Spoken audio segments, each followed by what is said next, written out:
लागेल ना काहीच नाही हा चाल.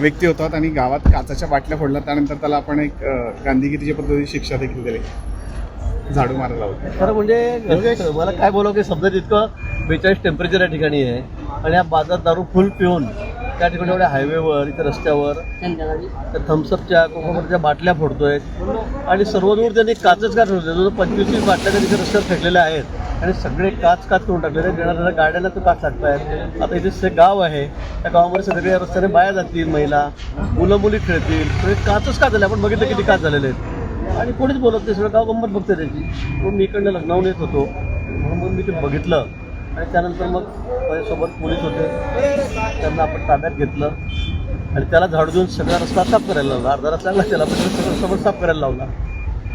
पण तो इतकी दारू प्यालेला आहे, त्याला काय बोलत तेही समजत नाही. पण इथे त्याने पूर्ण रस्ताच बंद केला सगळं जवळपास. त्याने सगळ्या बाटल्या टाकून रस्त्यावर फोडून. तुम्ही स्वतः त्याला झाडू मारायला लावलेले आणि सगळं साफ करायला लावलं. मग आता काय करतो, तेवढ्यासाठी मला उभं राहावं लागलं इथे 25 मिनिट. त्याकडे दुसरं साफ करून घेतलाय, पण अतिशय चुकीचं गंभीर आहे ना. एवढ्या उन्हामध्ये होता तो खुशाल इथे सगळ्या बाटल्या फोडतोय. लोक येतात, इतकं ट्रॅफिक चाललेलं आहे आणि गाड्या थांबून गेलेल्या आहे. भाऊ, आपल्या भाषणामध्ये तरुणाई तुम्ही सांगत असतात की व्यसनाकडे वळू नका, मात्र या ठिकाणी अजबच प्रकार पाहायला मिळाला आहे. काय कोणाकोणाला थांबवणार, आपण सांगणं आपलं काम आहे. आता याचं रोजचंच नाटक आहे म्हणे, असं आहे रोजच काही ना काही नाटक करतो म्हणे. अधूनमधून बाटल्या फोडतो रस्त्यावर. आज तो नेमका माझ्या समोरच दिसला. बघू आता त्याला मी पोलिसाच्या ताब्यात दिलेला आहे. त्याच्याकडून सगळा रस्ता साफ करून घेतला. पण दुसरं कोण काढणार, कोणी साफ केला जसा रस्ता.